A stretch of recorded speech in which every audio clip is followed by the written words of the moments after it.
لەگەڵ زیاتر نزیک بوونەوە لە وادەی بەڕێوەچوونی هەڵبژاردننی ئەنجومەنی نوێنەرانی عێراق قەوارە بەشداربووەکان بەردەوامن لە ڕاگەیاندنی پاشەکشە و بایکۆتکردنی هەڵبژاردننی پێشوەختە.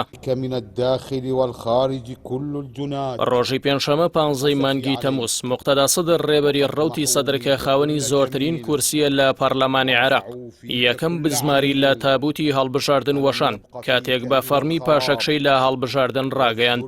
پاشان ڕۆژی 27 تەمووز چوارشەمە قەواری مینبەری عێراقی کە ئەیاد عەلاوی سەرۆکایەتی دەکات پیشانەوەی لە هەڵبژاردنەکە ڕاگەیاند و بە هەمان شێوە بەرەی دیالۆگی نیشتیمانی بە سەرۆکایەتی ساڵح موتڵەق پاشەکشەی خۆی لە هەڵبژاردنەکان ڕاگەیاند. هاوکا چەند ڕۆژێک لەمەوبەریش حیزبی شوێعی عێراقی پاشەکشەی ڕاگەیاند بوو.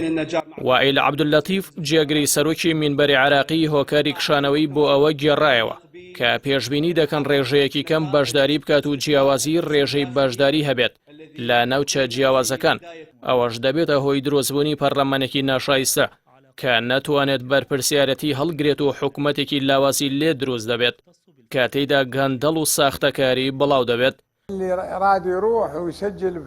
بەرەی دیالۆگی نیشتیمانیش لە عێراق بە سەرۆکایەتی ساڵح موتڵەق لە ڕاگەیاندراوێکدا ئاماژەی بەوە داوە کە هەڵبژاردنەکەی ساڵی 2018 خراپترین هەڵبژاردن بوو کە لە عێراق ئەنجام درراوە چونکە ژمارەیەکی کەمی دەنگدەر تێدا بەشداریان کردبوو زۆرترین ساختەکاری تێدا ئەنجام درابوو.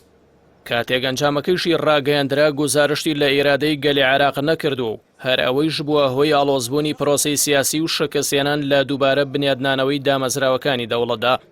لە ڕاگەیاندراوەکەدا هاتووە هەمووان درێک بەو ڕاستیە دەکەین کە کەشێکی ئارەم لە بەرنیە تا هەڵبژاردنەکانی پێشوەختە ئەنجام بدرێت لەوانە خراپی ڕەوشەکە و بڵاوبوونەوەی چەک لە دەرەوە یاسا لەبەر ئەوە بڕیارماندا بایکۆتی هەڵبژاردنەکان بکەین. نصت المادة 22 منها على لە کاردانەوەدا کۆمسیۆنی باڵای سربەخۆی هەڵبژاردنەکان لە عێراق ڕایگەیاند ئەو لایەنانەی کە لە هەڵبژاردنەکانی پێشوەختە کشاونەتەوە بڕیارەکانیان هیچ بەهایەکی یاسایی نییە.